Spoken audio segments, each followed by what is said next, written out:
what's up, guys? This is Aaron Jordan, Mr. Know Your Worth himself. I'm a relationship coach, I'm an author, I'm a motivator. We're going to talk to real people that overcame real issues right here on Cafe Conversations. Welcome to Cafe Conversations with Mr. Know Your Worth, and I'm your host, Aaron Jordan.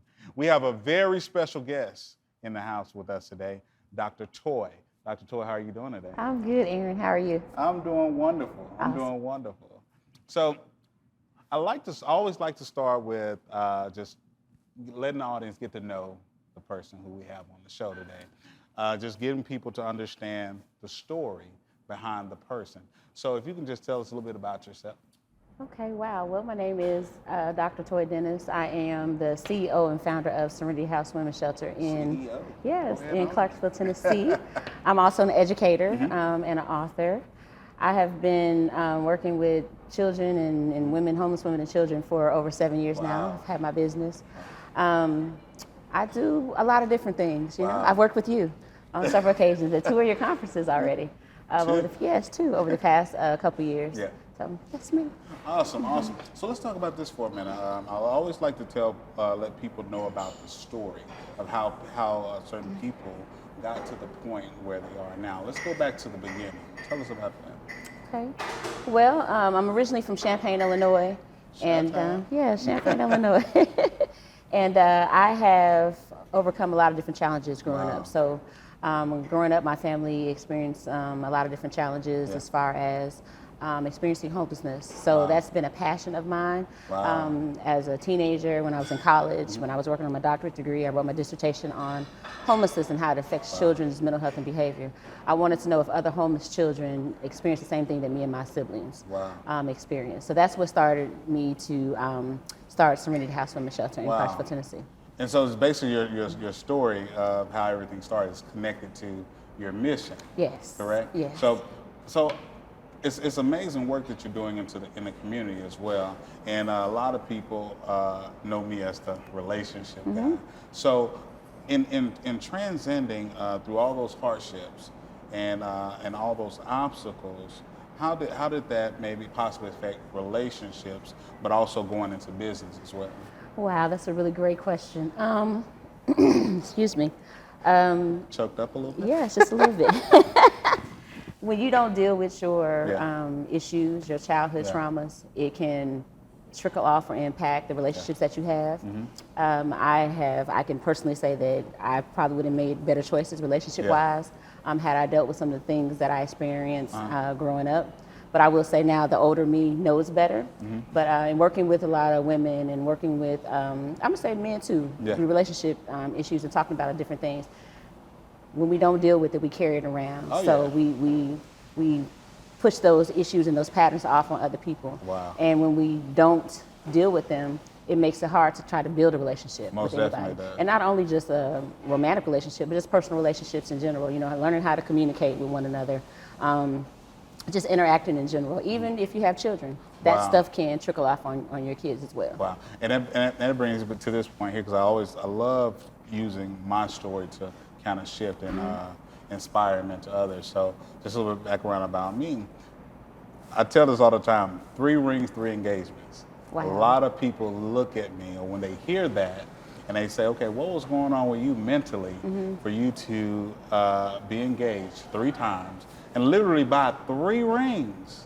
And I didn't get them back, but that's a whole nother show right there. But I say that to say that, you know, I was in a very dark place. So when you start talking about your story as far as in relationships, and kind of made me think about mine, I was in a very dark place mentally when actually maneuvering through relationship to relationship. The thing is that every last one of my relationships ended the exact same way. The only difference is that it was with a different person. And instead of me taking ownership of my hurt, my pain, and the pains I was causing, I was projecting it onto other people. And so a lot of people don't understand that if you don't do the work on yourself, or if you don't actually get to the point where you can actually face your hurt, face your fears, I mean, you don't have a leg to stand on as far as being able to maneuver or be able to move on past your fears. I think it's awesome that as a man, you are able to share the challenges that men Wow. face, because you don't hear that a lot. Yeah. A lot of times you hear more women talking about the things that we experience, the Yeah. traumas that we experience. I will say that back then, if I can use back then, I didn't know God like I know You him at now. home. You at home. You know, I'm You at at home, home. okay. I didn't know God like I know him now. Yeah.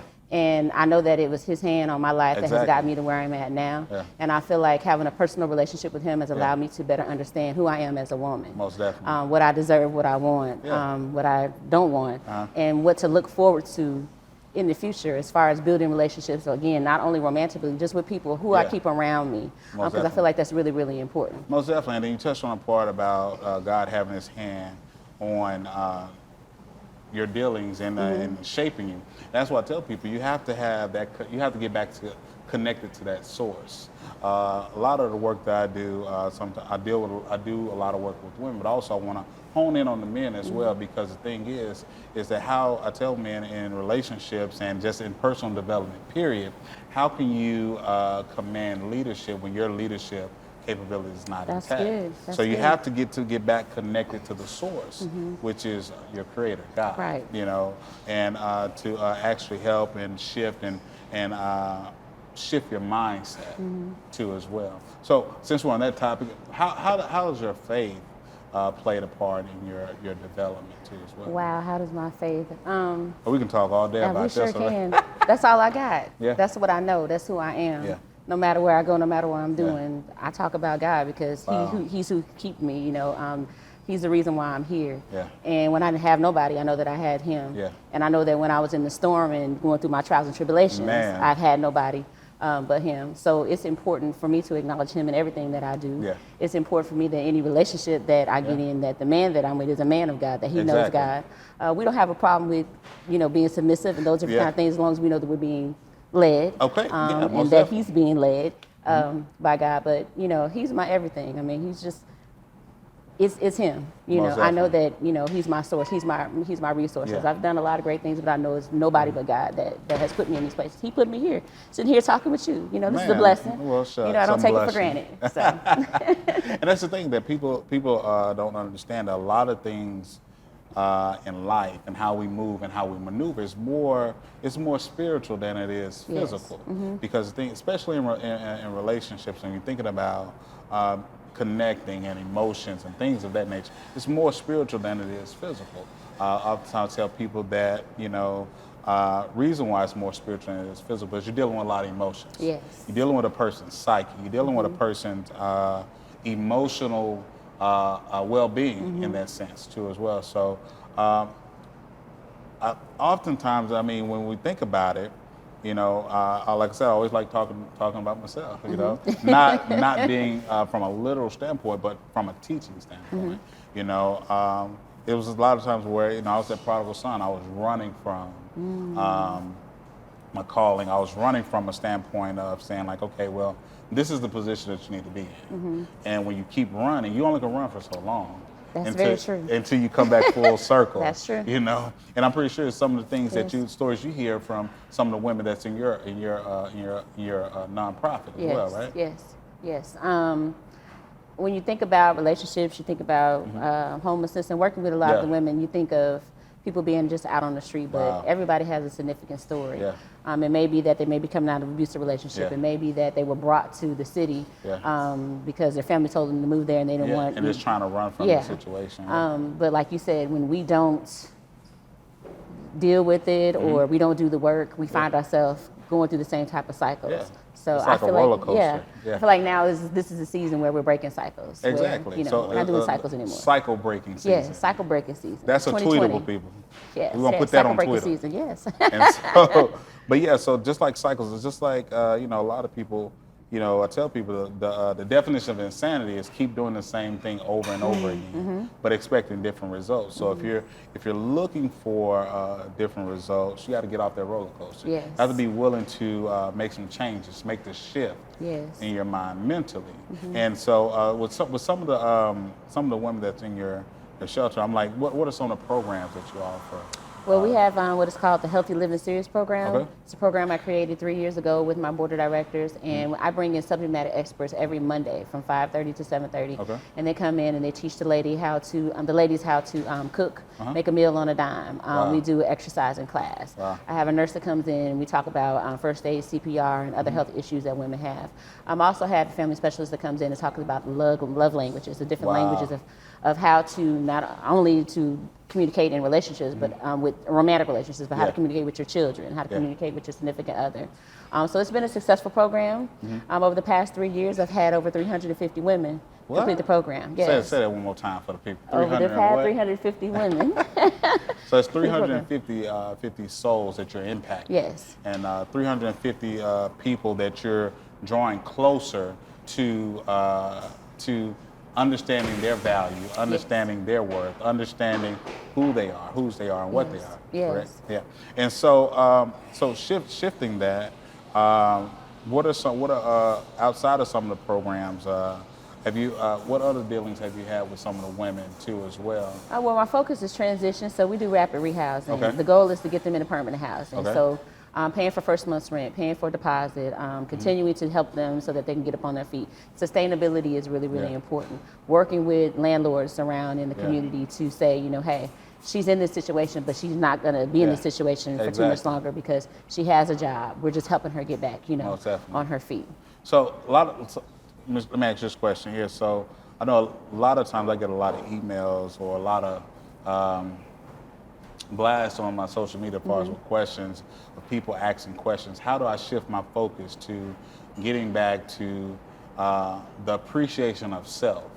Like with some of the women in your organization, how do you deal with that? 'Cause I'm pretty sure them starting out. That's a good question. Yeah. How do you deal with that? Getting back to the appreciation of self. Yeah. I'm asking them, do they know themselves? Who are you? Wow. Sometimes we don't know who we are. And starting out, that can be a very hard question too as well. Yes. So who are you? What makes you who you are? You're strong. You're courageous. You know, you're beautiful. You're bold. A lot of these women sometimes don't feel these things. So being told these things is empowering to them. So doing affirmations, with them and helping them see that just because you're in this situation, it's only temporary. It doesn't mean that you're going to be in this situation forever. And I'm here to help, or we're here to help, make you better, help you better. And I learn a lot from the ladies that I encounter on a regular basis. I learn a lot more about myself. Sometimes I feel like I get too involved because it's easy to do. Yeah. But I have to reel myself back in, like hey. Basically putting yourself in that situation. Yes. I do it all the time. I'm always crying or something. Me, it's a big crybaby, so everybody needs me tissue. So we're gonna take a break right there, guys. When we come back, we want to have more with Dr. Toy on Cafe Conversations with Mr. Know Your Worth. I've been fortunate to live in Middle Tennessee all my life. I love the culture, the people, and the Southern traditions. People often ask, why are you so passionate about what you do? It's simple. I love people. I've been privileged to serve the Middle Tennessee area as an award-winning, top-producing realtor since 2011. My name is Gabrielle Garner, and I'm here to lead you home. Call today for your complimentary consultation.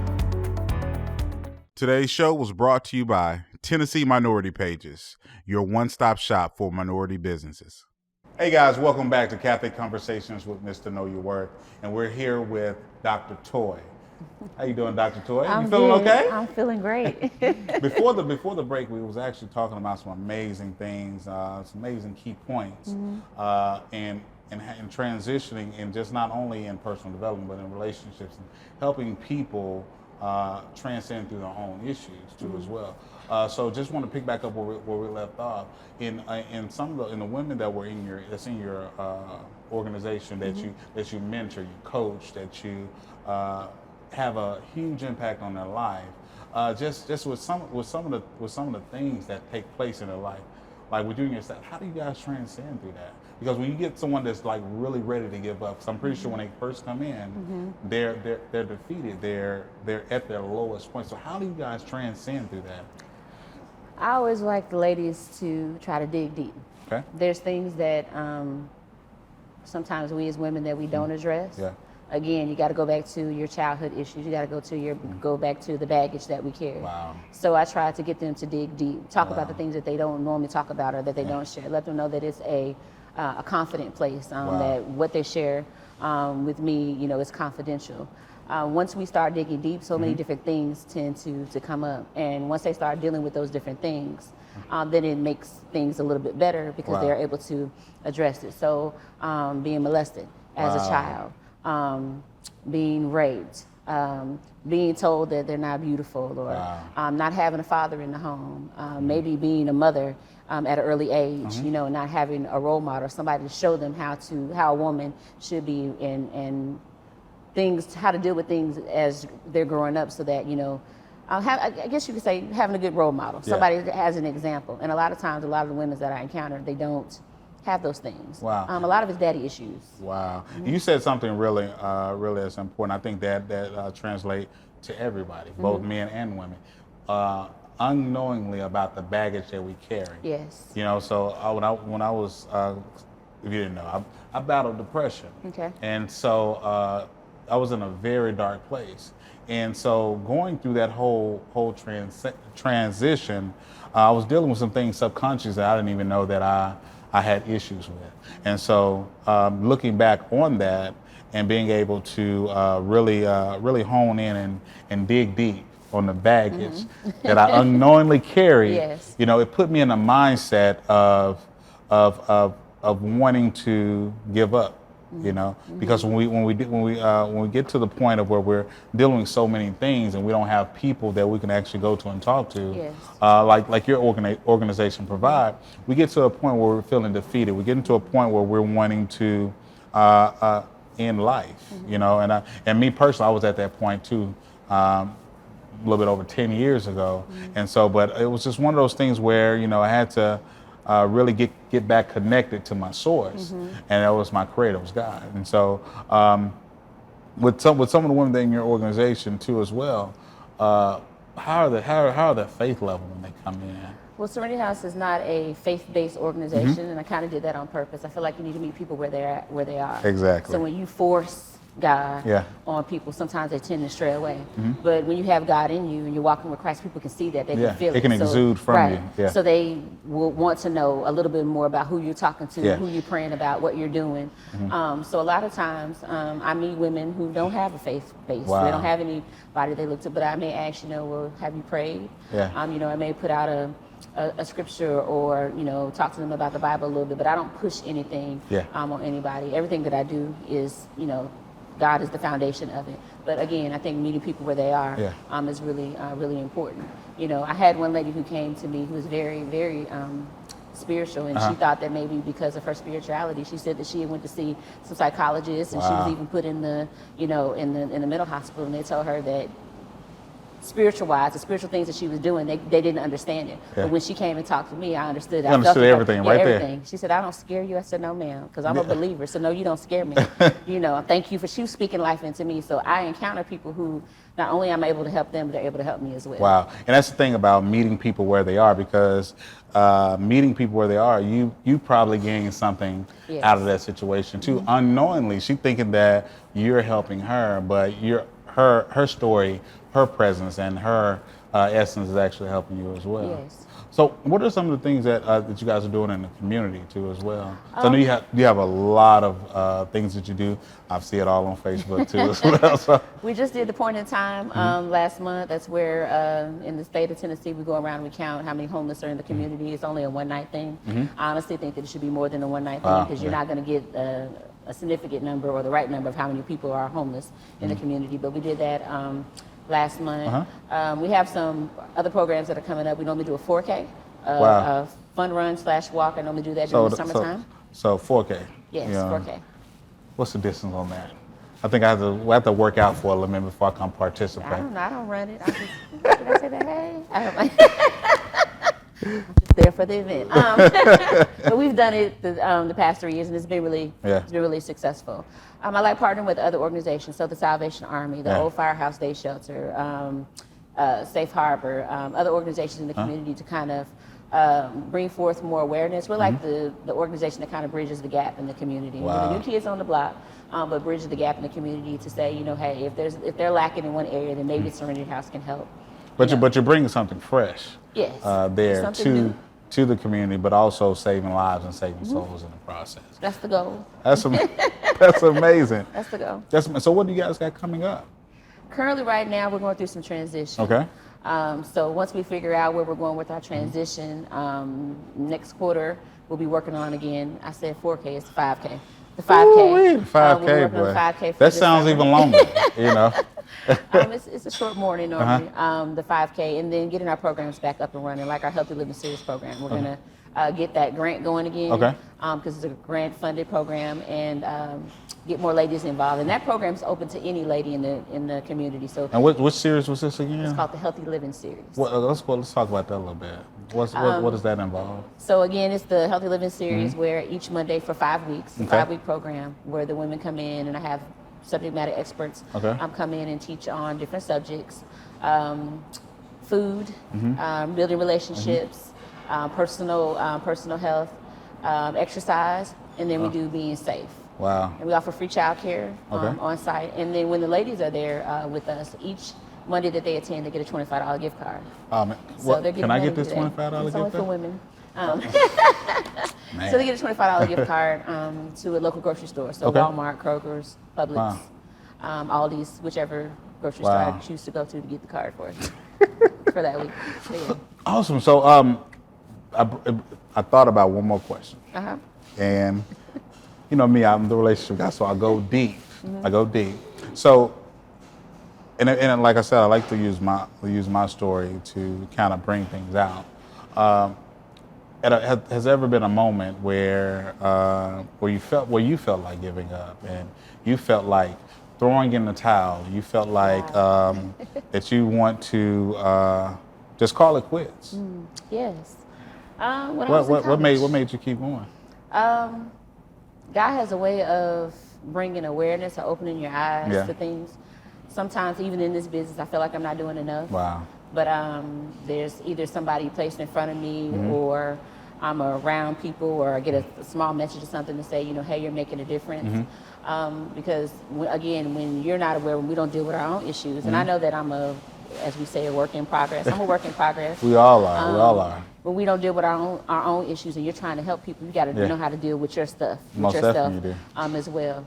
So I would say when I was in college, I was in that type of place, and I had people around me that said, hey, you don't have to give up. You're not here by yourself. You're here. You're trying to do good things. Coming from a family where I'm the first to go to college and be successful, to be where I'm at today, hasn't been easy. But sometimes that's a lot of pressure, though. Yes, it is. And I think that's the thing, the pressure to, I don't want to use the word perform, but to be successful, to succeed. People put you up on a pedestal, not really knowing that you have challenges and issues too, that you go through stuff. So I have to remind my family that sometimes. And not understanding that you're dealing with obstacles too. Yes. You're trying to, I wouldn't say face, but while you're helping others, you're trying to get through your own obstacles and issues too as well. I do it all the time. Can be having a bad day or have something going on and walk around, with a smile on my face, because that's my purpose. That's my calling, to help other people. But again, you have to deal with yourself. It's hard to help others when you don't deal with your issues. So lots of prayer. I believe in praying. A lot of on the knees praying, right? Yes. Talking to God, saying, hey, you haven't failed me yet. I know you'll get me through it. I say it a lot, Oh, yeah. My daughter always tells me, you walk around yard saying thank you, Jesus. I said, because it just comes out naturally. I have to. Most definitely. For the small things, so. And that's the thing with me, because when I was going through those moments in life, or those moments where I was wanting to give up, and it actually happened to me when I was in college. Well, I go through some of those moments now, but it's to the point where we understand and we know that, get to the point of understanding and knowing, like, who our source is, who's our source to actually give us the strength to move forward, to move on, and things of that nature. And so getting to the point of understanding that, I think that's what really saved my life, and understanding that it's a bigger cause than me. Yes. It's a bigger cause to myself because I tell people all the time, I don't care if it's one person in the audience or if it's one person they're listening to my radio show, or podcast, or a person that's in a conference. One person is in a conference. If I'm impacting that person, if I'm touching that person's life, I think I've done my job. Yes. You know? I'm always mindful of what I say, what I'm doing, because people are watching, and I want to be a good example. I want people to know the God that I know. I want people to feel the God, you know, that I feel. So it's really important for me to be kind, to be mindful, to be gentle when dealing and working with people, because I want the same kind of love and kindness back. Okay. You know, everybody's not going to look like you. Everybody's not going to have everything that you have, but, you know, you love people for who they are. So no matter who it is, no matter who I'm talking to, I treat them the same. It doesn't matter what level you're on. You could be the janitor to, you know, the president. I mean, it doesn't matter who they are. I feel like everybody should be treated the same. Wow. So that's really and just important. pretty much meeting that person where they are. Awesome. And this brings me back to this one point. We do a segment here on the show called Ask Mr. Know Your Word. Okay. So where we chime in and we connect with our social media audience too as well. And so we're going to answer a question on air. Okay. I think we had one come in, and now this is for both Dr. Toy and myself. It's how working through your trauma in relationships. How do you move forward when you're feeling defeated? Oh man, that's a good Thank you for that question too. Yeah, good question. Great question. Wow. How do you? So when you're feeling defeated, that's a good question. How do you? I'll let you go for. How do you feel that you can move forward? And that's pretty. I think in a relationship, the person that you're with needs to know you, and understand you. So whatever trauma you have going on, he'll know. You know, you should be able to feel comfortable to share that. But you also have to be mindful of that. It may be some trauma from the past, so you can't bring that trauma into the new relationship, the current relationship, because that can ruin things. Exactly. But if you have somebody who understands you and loves you for who you are, they're willing to work through those things with you, is when we take that baggage with us and we don't allow that person to understand us, or that person doesn't understand, you know, where you're coming from and what you've experienced, that causes more problems. Most definitely. And also it deals with like when you have two people that are broken. When you have two people that are broken trying to come together to make something that's complete. You know, I think that's where, because essentially at the end of the day, you have to have two people in the ring fighting. You can't be the only one in the ring fighting to try to make something whole. You have to have someone that's going to actually reciprocate what you're giving off. You know what I'm saying? Being able to add value to the relationship. So lots of communication. Communication is the key in any relationship. Effective. Yes, effective communication. So we ain't just talking just to be talking. We're talking to get somewhere and to resolve the issue. And a lot of times we don't know how to do that because we don't spend time with one another. But when you have a partner that you can pray with, somebody that understands the God that you serve, you about to make me do my church dance. I mean, you know, that's really important. So, you know, being able to pray with the person that you're with, being able to read the Bible and just understand one another, you know, will make the relationship whole lot stronger. Well, Dr. Toy, I appreciate you coming by here on here. Cafe Conversations to have a conversation with us. Before we go, tell people where they can find you. You can reach us at www.serenityhouseshelter.com. Awesome. Well, I appreciate you coming by, Dr. Toy. Thank you for having me, Aaron. Guys, you've been tuning into the episode of Cafe Conversations with Mr. Know Your Word. Today's Ask Mr. Know Your Word segment was brought to you by Out There Clothing, your one-stop shop for your everyday comfortable wear.